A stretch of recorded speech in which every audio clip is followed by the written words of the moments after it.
একদিন এই মুরগির বাচ্চাটার অনেক সর্দি লেগে যায়। कुछ नहीं होगा बेटा। এই জন্য মুরগিটা তাকে বিছানায় শুয়ে দিয়ে ডাক্তার আনার জন্য চলে যায়। কিন্তু তখনই একটা বেজি বাচ্চাটাকে খাওয়ার জন্য চলে আসে। তখনই মুরগিটা দৌড়াতে দৌড়াতে একটা ভাঙা ছাতা নিয়ে বৃষ্টির মধ্যে ডাক্তারকে আনার জন্য যেতে শুরু করে দেয়। এই জন্য সেই বেজিটা অনেক খুশি হয়ে তার বাচ্চাটাকে খাওয়ার জন্য গান গাইতে শুরু করে দেয়। এরপর একটা পর্দা ফেলে নিজের রূপ পরিবর্তন করে ডাক্তার সেজে ফেলে। এরপর দরজা ধাক্কাতে শুরু করলে সেই অসুস্থ বাচ্চাটা অনেক ভয় পেয়ে যায়। কিন্তু বাকি সব বাচ্চাগুলো ভয় না পেয়ে দরজাটাকে খুলে দিলে বেজিটা ঘরের মধ্যে এসে অসুস্থ বাচ্চাটাকে দেখতে শুরু করে দেয়। কিন্তু তখনই বাচ্চাটা, যার ফলে বেজিটার আসল চেহারাটা বাইরে বের হয়ে যায়। এই জন্য বেজিটা তাদেরকে খাওয়ার জন্য তাদের উপরে আক্রমণ করে দেয়।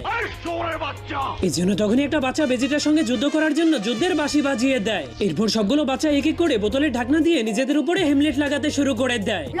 हेमलेट কিন্তু এই বাচ্চাটার হেমলেটটা অনেক ছোট হয়ে গিয়েছিল। बिना हेमलेट के जाते ना बिंदास नहीं। এই জন্য